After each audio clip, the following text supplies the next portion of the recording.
Imagine a breakthrough in battery technology that's so precise, it could finally unlock the full potential of solid-state batteries, devices we've been hyped about for years, but that have stubbornly underperformed due to hidden internal roadblocks.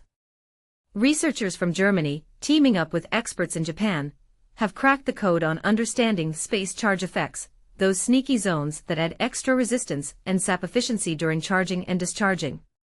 This discovery isn't just technical jargon, it's a game-changer that could make electric vehicles go farther on a single charge, and here's why it matters to all of us chasing greener tech.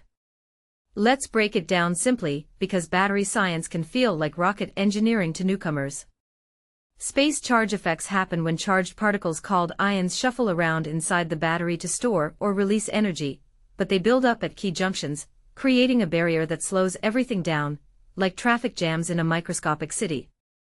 The team at the Max Planck Institute for Polymer Research, MPI-P, used cutting-edge microscopy to measure these zones for the very first time, pinpointing their size and the resistance they cause.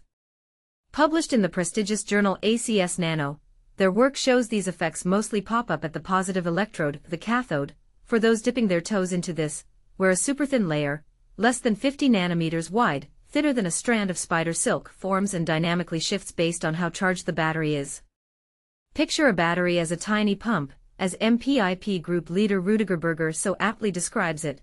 Ions flow internally like water through pipes, balanced by electrons zipping outside to create electric current.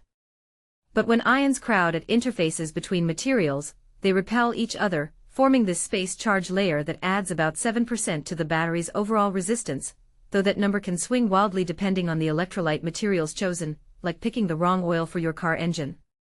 For beginners, think of it this way: in traditional liquid batteries, these issues are somewhat masked, but solid-state ones, which promise safety and density without flammable liquids, amplify them. The study's real value. It lays groundwork for tweaking electrode designs or swapping materials to sidestep these jams, potentially boosting performance by 10 to 20% in real-world tests. Imagine your phone lasting 2 days instead of 1. But here's where it gets controversial. While this effect hits the positive electrode hardest, some experts argue similar issues lurk at the negative side too, and downplaying that could mislead future designs. And this is the part most people miss: the layer's dynamic nature means it's not a fixed problem, but one that evolves, challenging battery makers to create adaptive solutions.